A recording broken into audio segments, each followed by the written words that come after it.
हामी फर्स्ट क्लासमा कहाँ थियौँ भन्दाखेरि सेक्टर्स अफ इकोनोमीमा थियौँ। के पढेको थियौँ भन्दाखेरि फर्स्टमा प्राइमेरी सेक्टर्स, सेकेन्डमा सेकेन्डरी सेक्टर्स अनि थर्डमा टर्सरी सेक्टर्स। टर्सरी सेक्टर्सले के पनि भन्छ सर्भिस सेक्टर्स, ठिक छ। अब यो टर्सरी सेक्टर्सकै दुईवटा पार्ट गरेको छ, एउटा क्वाटेनरी सेक्टर्स, एउटा क्युनेरी सेक्टर्स। अनि 4 नम्बर या 5 नम्बर पनि दिन सक्छौँ। क्वाटेनरी सेक्टर्समा चाहिँ के आउँछ भन्दाखेरि आइटी सेक्टर्सहरू, रिसर्च डेभलपमेन्टहरू चाहिँ क्वाटेनरीमा हुन्छ। क्युनेरीमा चाहिँ के आउँछ भन्दा हाई पेइङ इन्डिभिजुअल्सहरू आउँछ। अन्त त्यसमा कस्तो पोस्ट पनि आउँछ, डिसिजन मेकिङ। इक्जाम्पलमा सिइओ, कुनै कम्पनीको डिसिजन मेकिङ भन्नु पऱ्यो भने सिइओहरू आउँछ नि है, इक्जाम्पल क्युनेरीको, ठिक छ।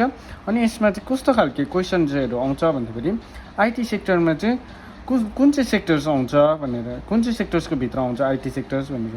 नम्बर एमा प्राइमेरी, बीमा सेकेन्डरी, सीमा टर्सरी, डीमा क्वाटेनरी। अब अघि पढिहाल्यौँ क्वाटेनरीभित्र आइटी सेक्टर्स आउँथ्यो, क्वाटेनरी एन्सर।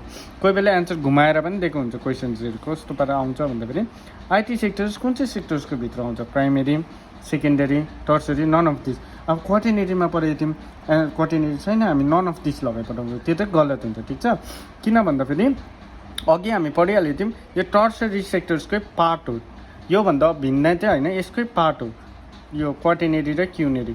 त्यही कारणले अब टर्सरी लाउनुपर्छ, यसकै भित्रको पार्ट हो नि त क्वाटेनरी, त्यसकै आइटी सेक्टर्स क्वाटेनरीभित्रै आउँछ।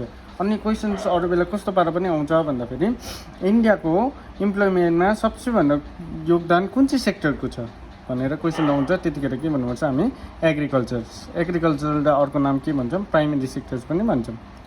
अनि कोही बेला यस्तो पनि क्वेसन आएको हुन्छ, जिडिपी, जिएनपी, एनएनपीमा कुन चाहिँ सेक्टर्सको चाहिँ सबसे भन्दा ठुलो योगदान छ भनेर आउँछ। त्यतिखेर हामी के गर्नुपर्छ, टर्सरी सेक्टर्सले के पनि भन्छौँ सर्भिस सेक्टर्स।